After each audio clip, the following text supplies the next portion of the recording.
Buongiorno a tutti, sono Manuela Nogara, dietista del servizio di diabetologia e dietetica e oggi, oltre a presentarvi il servizio, vi presenterò le alterazioni glicemiche nella loro classificazione e la terapia medico-nutrizionale di queste. Il servizio di diabetologia e dietetica diretto dalla professoressa Lapolla si occupa di prevenzione, diagnosi e cura del diabete, delle sue complicanze e le patologie a esso correlate. In ottica di assistenza globale il servizio si occupa di diabete nelle sue varie forme, di cui ho riportato una breve classificazione. Ricordiamo che col termine diabete mellito si indica un gruppo di disordini caratterizzati da iperglicemia cronica e alterazioni metaboliche dovute a un difetto della secrezione e o dell'azione insulinica. Ricordiamo il diabete mellito di tipo 1, causato dalla distruzione beta cellulare su base autoimmune o idiopatica, il diabete mellito di tipo 2, in cui invece vi è un deficit solo parziale della produzione insulinica e che si instaura in soggetti insulinoresistenti, il diabete gestazionale, che ha caratteristiche simili al diabete di tipo 2, ma che si manifesta per la prima volta durante la gravidanza e in genere si risolve con il parto. Nella tabella sono riportate le principali differenze tra il diabete di tipo 1 e il diabete di tipo 2. Quest'ultimo caso è quello che si riscontra sicuramente con maggiore frequenza. I soggetti in genere hanno un'età superiore ai 40 anni, sono in eccesso di peso, al contrario dei soggetti con diabete di tipo 1 che sono tipicamente giovani e hanno un peso normale o addirittura al di sotto della norma. Nel diabete 2 non vi sono anticorpi diretti contro la beta cellula, l'insulina circolante è normale o aumentata come segno appunto di insulinoresistenza e abbiamo diverse opportunità terapeutiche.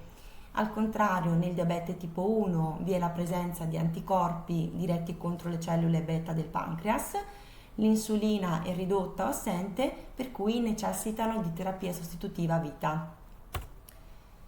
Esistono altre forme di diabete meno note e frequenti, come l'ADA, che è una forma di diabete con le caratteristiche del tipo 1, ma che si manifesta nel soggetto adulto. Il diabete MODY su base genetica invece ha le caratteristiche del tipo 2, ma si manifesta nel giovane. Infine il cosiddetto diabete di tipo 3, che è secondario a patologie pancreatiche. Oltre a queste forme di diabete esistono delle alterazioni della glicemia che non rientrano prettamente nella diagnosi di diabete, ma rappresentano una situazione di allarme su cui è necessario agire in termini di prevenzione perché rappresentano una situazione ancora reversibile. Parliamo quindi di alterata glicemia a digiuno, quando la glicemia a digiuno è compresa tra i 100 e i 125 mg per decilitro. Parliamo di ridotta tolleranza al glucosio quando vi è una glicemia a 2 ore dopo carico orale di glucosio tra i 140 e i 199 mg su decilitro, oppure quando abbiamo una glicata tra i 42 e i 48 millimoli-moli. Tutte le forme di diabete condividono una terapia medico-nutrizionale molto simile, che prevede una dieta frazionata e ricca in fibre con le famose 5 porzioni al giorno di frutta e verdura, l'utilizzo di prodotti integrali e legumi, limitazione degli zuccheri aggiunti. Infatti gli zuccheri della dieta dovrebbero provenire solo da frutta, latte e derivati, vanno limitati i dolci, dolciumi vari ed evitate bibite e succhi di frutta. I pasti devono essere sempre bilanciati in tutti i gruppi alimentari, come riportato un po' nel piatto di Harvard, quindi la metà del piatto deve essere occupato da vegetali.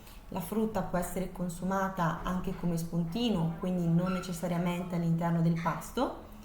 Un quarto del piatto è occupato dai cereali, preferibilmente integrali e a basso indice glicemico, per ridurre l'effetto che questi hanno sulla glicemia postprandiale, e una porzione di secondo piatto, preferendo proteine di origine vegetale come legumi, pesce e carni bianche, il tutto condito con olio extravergine d'oliva e accompagnato da abbondante acqua.